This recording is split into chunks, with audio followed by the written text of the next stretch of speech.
Hello, everybody, and welcome back to week number 3 for the college football predictions here in 2017. 2 weeks down. Last week, I had 13 games that I predicted, and I am pretty pleased with myself.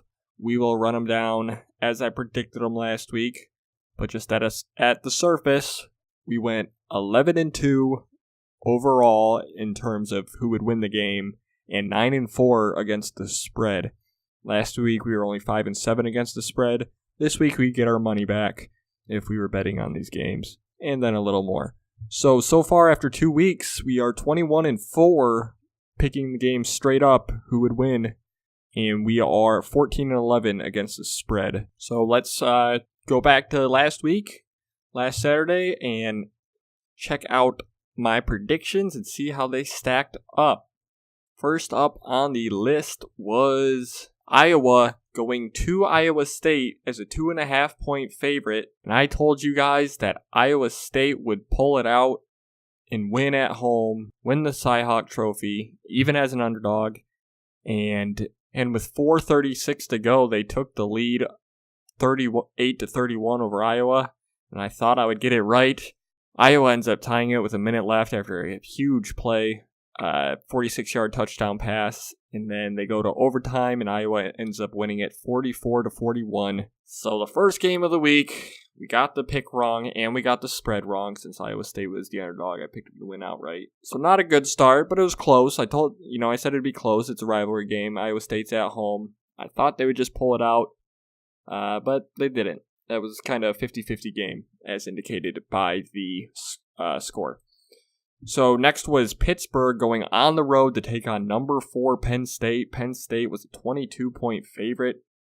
I told you guys I wouldn't be surprised if Penn State beat them by 20, but I just thought 22 points was too big of a spread for a rivalry game such as this, because you knew Pittsburgh would be playing them hard. Pittsburgh beat them last year. They were on the road. I figured, Penn State would win and probably win pretty soundly, which they did, but I was correct in the assumption that they would not reach that 22-point spread, just too high for me in a rivalry game. Penn State ended up winning by 19, 33-14, so on that one we got the pick right and we got the spread right. Pretty pleased with that one. Up next was TCU, number 23, going on the road to take on Arkansas. TCU was a 3.5 point favorite. I was kind of 50-50 on this game. I figured TCU was the better team. Even on the road, I thought they would win. And I ended up taking TCU to cover the 3.5 just because that's such a small spread. I figured if they win, it'd probably be at least by 4, if not a touchdown. But they ended up winning pretty soundly. They go into Arkansas. They end up winning 28-7. It was 7-7 after one quarter, and then it wasn't until the fourth quarter that TCU pulled away. They were up 14-7 for the majority of the game. So up next was the lock of the week from last week. It was Indiana as a 3-point favorite going on the road to take on Virginia. I told you Virginia is just not good at football. Indiana usually isn't either, but I think they got a pretty good team this year. And that 3-point spread for Indiana, even on the road, it just stuck out to me. I thought there was no way that Indiana squeaks one out against someone like Virginia. But Indiana did not get off to a good start. It was 0-0 after one quarter. They benched their quarterback who lit up Ohio State before he threw 2 late interceptions in desperation mode. But he got benched after going 3 for 10 for like 17 yards against Virginia of all teams. So I don't know what's going on with the Ohio State secondary, but we'll get to that in a moment. Indiana wins, and they cover the 3-point spread. As I said, they win 34-17. That was my lock of the week. So that moves me up to 1-1 in locks of the week. Last week I had Louisville covering their massive spread against Purdue. You look impressive, by the way. Nice job, Purdue, against Ohio. Up next was Western Michigan at Michigan State. I had Michigan State in week 1 not covering against Bowling Green because I think they're overrated. Not overrated. I think they're still not good. And Western Michigan, I think they had a fluky game against USC. They don't look to be near the team they were last year, which is what most people expected, but then they went to USC and people were like, maybe not. But I gave Michigan State the benefit of the doubt to cover their 7-point spread, which they did. They ended up winning by 14. Pretty boring game. It'll be interesting to see what happens with Michigan State once they enter conference play, because so far they haven't played anybody, and they haven't really blown anybody away or looked fantastic. But they're 2-0. They win 28-14. All right, next up was my upset alert of the week. I'm going to do something different with this upset alert of the week. I'm going to keep track of it from now on. I'm not going to count the Indiana-Ohio game, because in that game, I said that Indiana would lose. I just thought that they would keep it close. But from now on, going back to last week and from here on out, my upset alert of the week is going to be an underdog that I think is actually going to win, not just keep it close. So last week, Eastern Michigan went to Rutgers as a 5.5-point underdog. I said not only do they cover that, they're going to win. They're going to win outright. They returned too many players against a bad Rutgers team who played up to Washington. And Eastern Michigan wins this game 16-13, their very first win over a Power 5 opponent. They were 0-58 prior to this game against Power 5 opponents. And quite frankly, they should have won this game by at least 10 points. They outplayed Rutgers up and down the field all game long. Rutgers is awful still, maybe even worse than last year. They got Morgan State next week. That's the only win of the year that I'm giving them. They have maybe one other winnable game the rest of the way against Illinois, but that's on the road. So good luck to Rutgers. I think they're going 1-11. This is probably the last you'll hear of them this year, because I don't think they're going to be involved in any other game that I pick. So upset alert came through. Eastern Michigan got it done. I'm 1-0 with this new upset alert format that I'm going with, where the underdog actually wins the game. Like I said, the week before, I picked Indiana over Ohio State as my upset alert, but I said that they would lose. I just thought they'd keep it close. All right, so next was Nebraska going on the road to take on Oregon. Oregon was a 13.5-point favorite. I said that Oregon would win, and I said that Oregon would cover because Nebraska didn't look very good. And Oregon, I don't think they're back to being what they were, but they were at least putting up points like they were a few years ago. So I figured that they would beat Nebraska pretty good. And after the first half, it was looking good. They were up 42-14 at the half, but then got nothing done in the second half. Nebraska kind of made a game of it. They ended up losing 42-35. So we got the pick right. Did not get the spread on that one. The next game was number 13 Auburn going on the road against number 3 Clemson. Clemson was a 4.5-point favorite. This game was tricky. I said it was a toss-up. I was kind of 50-50 on who would win. And I just gave Clemson the benefit of the doubt for being at home and maybe being the better team. Like I said, I'm not sure. I think these teams are pretty even on paper. So I just went with Clemson. Two, experimental quarterbacks that they're trying to break in for both teams. I figured Clemson would win. I did not pick them to cover the 4.5-point spread just because, like I said, it was 50-50 in my opinion. And I just went with Clemson because they were in Death Valley. They ended up winning 14-6, winning by 8 and covering that spread. So we got the pick right, didn't get the spread right. All right, next up was Oklahoma, number 5, going on the road to take on number 2, Ohio State. And I'm kicking myself for this one because I said Ohio State would win. Look, I'm going to say something. I haven't said it in any of these because I don't want people to think there's any sort of bias. I'm a Michigan fan, all right? And I went with Ohio State in this game just because, these are just the type of games they usually win. When you think, oh, this team's going to give them a game, and then, unfortunately, Ohio State just blows them out. But I have an Excel spreadsheet on my desktop right now where I went through I wrote down every single FBS team, all 128 of them, and I did their entire schedule game by game, win or lose. And I have them all marked, whatever. It took a long time. I'm a loser, I know. But I still have that on my sheet, my preseason predictions. I did it about a week before the season started. And I have Ohio State going 10-2 this year, and I had them losing to Oklahoma. Just because I figured, okay, you go into Oklahoma, you blow them out. This is a revenge game. Oklahoma's going to give them a game. And I, maybe a little bit of bias, I just thought Oklahoma would win. But then Oklahoma loses their coach. And going into Ohio State, I was like, okay, Ohio State probably wins. So that's what I said last week. I said they wouldn't cover the 7-point spread, so I got that right. But I said that they would probably win, which they didn't. I also picked Oklahoma in my ESPN pick'em. I think there was 10 games last week on that, and I went 9-1. The only game I got wrong was Iowa and Iowa State. So I was trying to cover up my homerism for Michigan. So I picked Ohio State, and I really thought they would lose. So I was trying to be too objective, I think, so I went with Ohio State, but whatever. I said they'd win, they didn't, so I got that wrong. They didn't cover the spread, though, so I got that right. But Ohio State's secondary does not look good. Like I said, Indiana's quarterback looked pretty great. He threw over 400 yards. He had 3 touchdowns. He ended up throwing 2 interceptions, but both of them were late in the game, if I recall correctly, after Ohio State started pulling away. And then that guy goes to Virginia and gets benched for being awful. And then Baker Mayfield's Baker Mayfield, but 21 for 22 in the second half. That's like Tom Brady against the Jets. Like, even the greatest quarterback of all time doesn't complete that many passes against a good secondary. I don't think Ohio State's secondary is good at all. It can get good, a lot of games to get it right, and they'll probably win pretty much every game. I don't think they really have another losable game on their schedule until they get to Penn State. But yeah, not good after 2 games for Ohio State's secondary, that's for sure. So next on the list was number 15 Georgia going to number 24 Notre Dame as a 4.5-point underdog. And I told you last week, this was my third underdog I picked to win outright. I said Georgia would win. I wasn't convinced Notre Dame is good.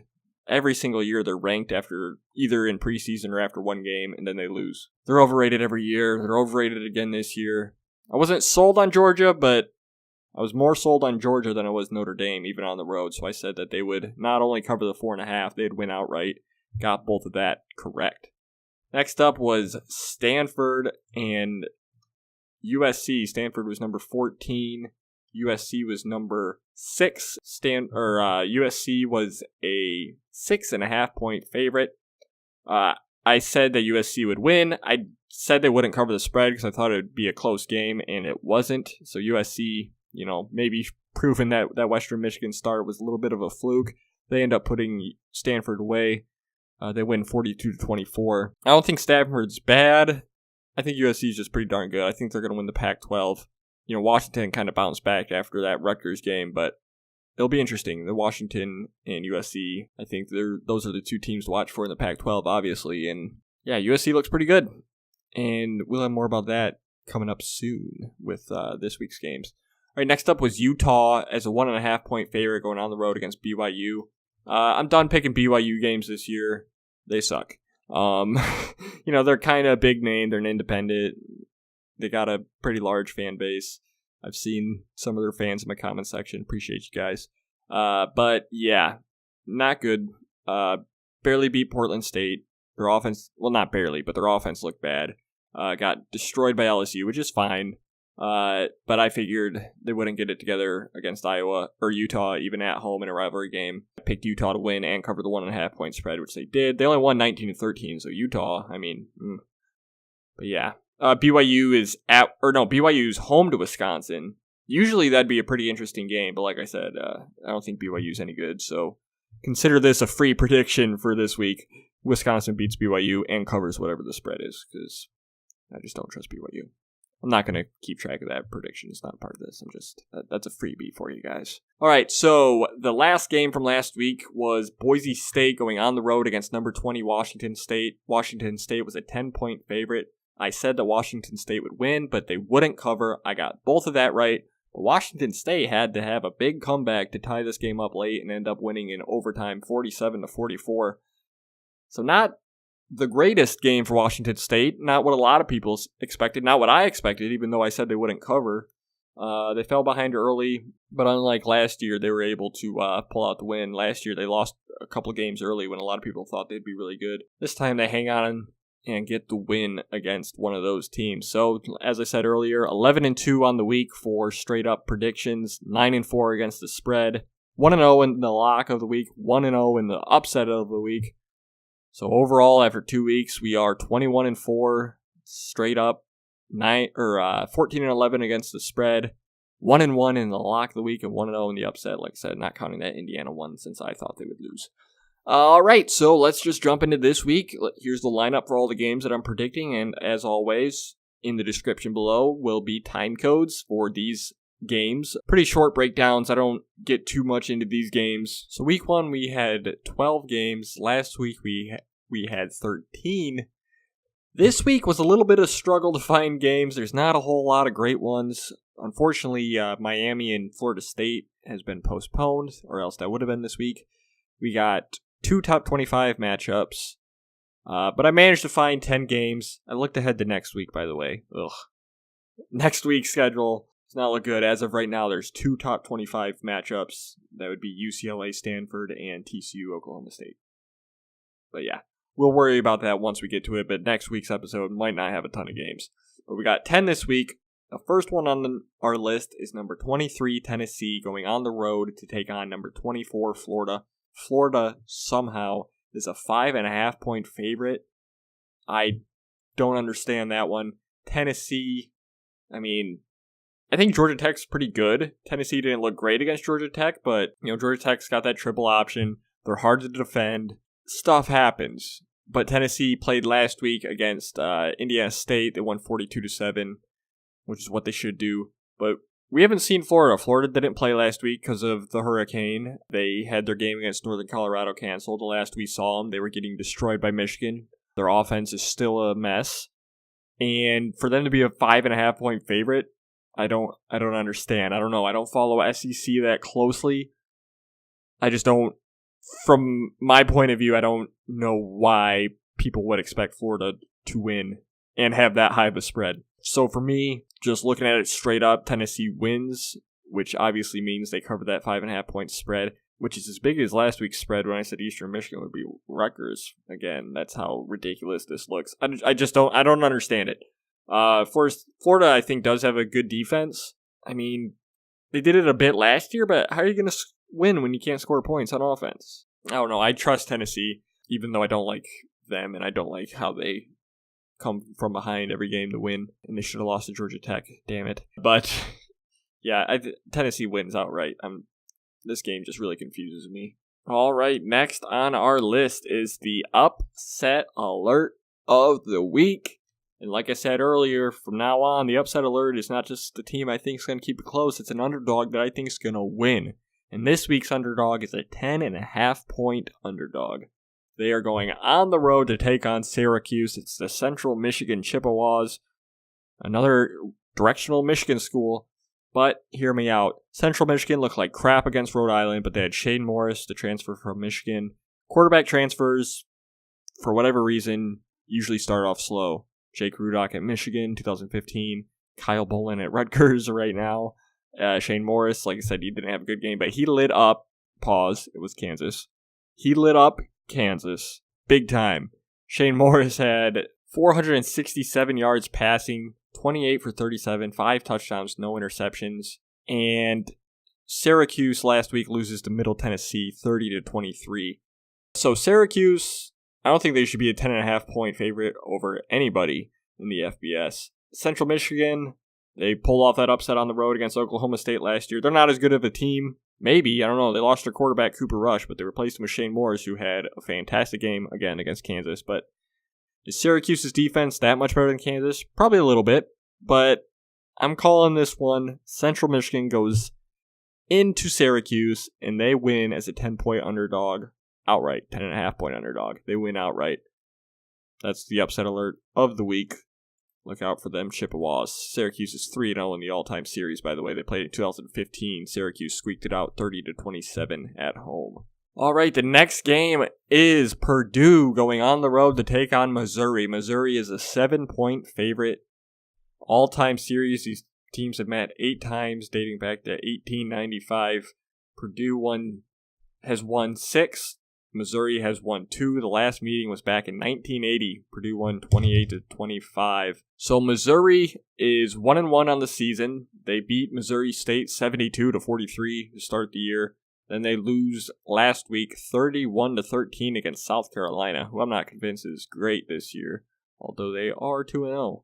And Purdue, I mean, they've surprised a lot of people in their first 2 weeks. They hung in there against Louisville in the opening week, losing by a touchdown, even though a lot of that was a lot of self-inflicted wounds by Louisville. But then they destroy Ohio last week. And Ohio, a lot of people picked them to play in the MAC championship. And a team that's contending for a MAC championship beat Purdue a lot the last 5 years. So that's not a gimme for Purdue. And they won 44-21. So Purdue already looks a lot better. I figured they would be under Jeff Brom. I just still don't think they're going to win like 6 games or anything, but they will be a much improved team. I think they've already proven that.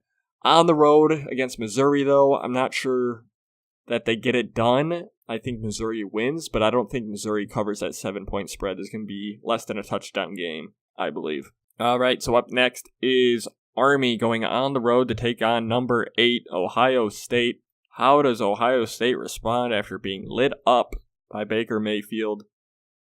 Luckily for them, as I said, their secondary looks legitimately bad, not just for Ohio State, I mean bad in general. So Army comes into Ohio State. Army beat Fordham 64-6 to start the year, and then they squeaked one out last week against Buffalo. They actually had to come back in that game with 14 points in the fourth quarter. So luckily for Ohio State, like I said, their secondary not going to be tested. Going up against Army, the triple option team. Army's quarterback was like 2 for 8 last week, passing for 17 yards. They don't throw the ball. Ohio State's got a good front seven. They'll be able to shut Army down. Ohio State's a 30-point favorite. I think they respond nicely from the loss. They probably win this game by 40. JT Barrett is overrated every year. He's in the Heisman contention for some reason, and then he throws 50% completion for 6 yards per completion and carries the ball for 3 yards per carry, but I digress. He'll be good enough to beat Army. They won't have to rely on his arm. Army, like all the service academies, are undersized. And yeah, Ohio State, their biggest weakness is obviously their secondary. And against a triple option team that never throws the football, probably won't hurt them this week. So up next is the lock of the week. It involves the Pac-12. It's a Pac-12 conference game. It is Oregon State going on the road to take on number 21 Washington State, coming off of that comeback win against Boise State in overtime for Washington State. That's a lot of states. Oregon State is god-awful. They opened the year getting blown out by Colorado State, 58-27. They respond with a 3-point win over FCS Portland State, and then they get destroyed at home against Minnesota, 48-14. You'll have to go a long ways to find the last time Minnesota beat a team 48-14, who was A, either in the FBS, or B, a Power 5 team. Maybe they beat, some low-tier FBS team that bad recently, but I imagine it's been a long time since Minnesota beat another Power 5 team by 34 points. They struggled against Buffalo in week 1. So yeah, Oregon State, they might not win a game the rest of the year. Even though Washington State struggled a little bit against Boise, this 19-point spread, Washington State's going to cover. That's the lock of this week. Washington State 2-0, coming off that win, like I said, against Boise State, 47-14. They opened the year with a 31-0 win over Montana State, and they will beat Oregon State big. All right, so next up is number 12, LSU. A 6.5-point favorite opening up conference play against 2-0 Mississippi State on the road. Mississippi State beat Charleston Southern 49-0, following that up with a road win 57-21 against Louisiana Tech. LSU beat BYU and then beat Chattanooga 45-10. So, on the road, SEC, Mississippi State might be able to keep it close, but I just think LSU is a much better team. So that 6.5-point spread, I'm going to take the Tigers to cover that in their victory. Now we got Oregon going on the road as a 13.5-point favorite against Wyoming. So Wyoming is 1-1 on the year. They lost at Iowa 24-3. That was ugly. Then they beat Gardner-Webb last week 27-0. Josh Allen, the Wyoming quarterback, supposed to be some great quarterback, hasn't really shown it this year so far, especially against Iowa. But Iowa actually has a good defense. Well, last week didn't look like it. But typically, Iowa usually has a pretty good defense, so I will say that Iowa has a good defense for now. We'll see as the season progresses because, like I said, did not look great last week. But Oregon does not have a defense. They never really have, even when they were good. So if Josh Allen's going to have a breakout game, it's going to be at home against a team like Oregon. That place is going to be rocking for this one. It's a night game. Probably the biggest opponent Oregon's ever had, or Wyoming's ever had in their building. I don't know, that's just a guess. I don't know my Wyoming football history, but I don't think... Well, first of all, I think Oregon wins, but 13.5 points, I'm actually going to go with Wyoming covering this spread. I think that they are able to keep up a little bit with Oregon. They probably lose by 10 points or so, though. All right, and then we have number 18, Kansas State, going on the road to take on Vanderbilt. Big 12 SEC showdown. Kansas State and Vanderbilt have met only once. That was in 1984. in Vanderbilt. Vanderbilt won 26-14. So for this one, Kansas State 2-0. Last week they beat Charlotte 55-7. The week before that they beat Central Arkansas 55-19. Vanderbilt 2-0. They beat Alabama A&M 42-0 last week, and then the week before they were on the road. They beat Middle Tennessee 28-6. So this game, pretty interesting. Kansas State 4-point favorite on the road. I think Kansas State's a better team, but Vanderbilt, I mean, who knows? Typically they're the bottom dweller in the SEC, but they haven't been bad. They beat both of their opponents they should have by about the margin they should have, as has Kansas State. I think Kansas State at home would cover a 4-point spread, but on the road, even though I think they win, I just see this being a close game. So I'm actually going to go Vanderbilt to cover the 4 points in a loss. And then we have probably the game of the week. It's number 3 Clemson, a 2.5-point favorite going on the road against number 14 Louisville. Louisville is 2-0. They started the season with that 7-point, 35-28-point win over Purdue. And then they go on the road against UNC and beat them 47-35. Pretty impressive performance there. Clemson 2-0. They beat Kent State 56-3. And then last week hung on to beat Auburn 14-6 at home. So this game's pretty interesting. Kind of a toss-up. So as I've mentioned, and as will be a theme in this series, these toss-up games, you obviously got to lean towards the home teams. That's just how it works. You win more often at home than you do on the road, especially in college.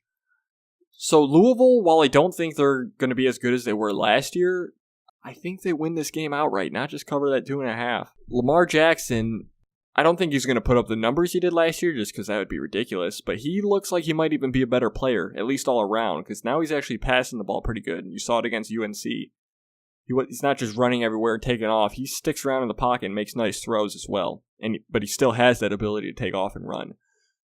So I think Louisville's offense is much better than Auburn's. Not saying Louisville's a better team than Auburn, but in terms of being able to score points, I think obviously you'd have to go with Louisville. And Clemson, they still have a new quarterback.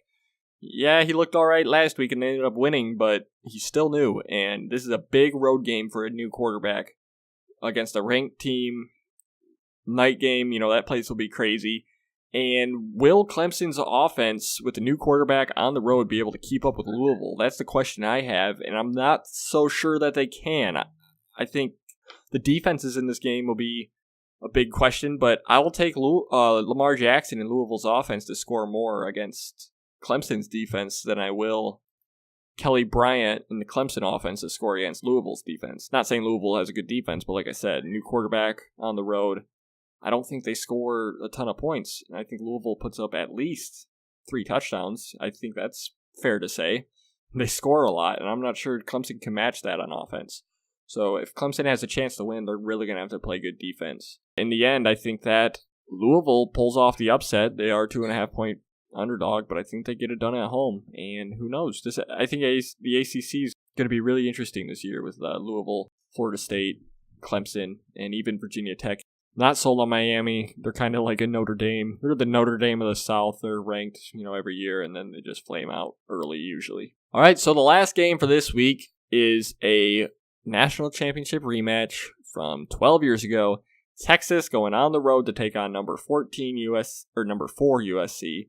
USC is a 17-point favorite. This is a 8:30 Eastern, so 5:30 local time game. This one, definitely a eye grabber on paper. 2 of the traditional powers in college football, Texas, USC. But I don't see it. I could see it being a close game. I think it's possible Texas definitely rises to the occasion and makes it interesting. But I just don't. USC is just. I think they're way better than Texas. I think they're too good of a team to allow Texas to hang around. You saw it against Stanford last week. I think Stanford's better than Texas.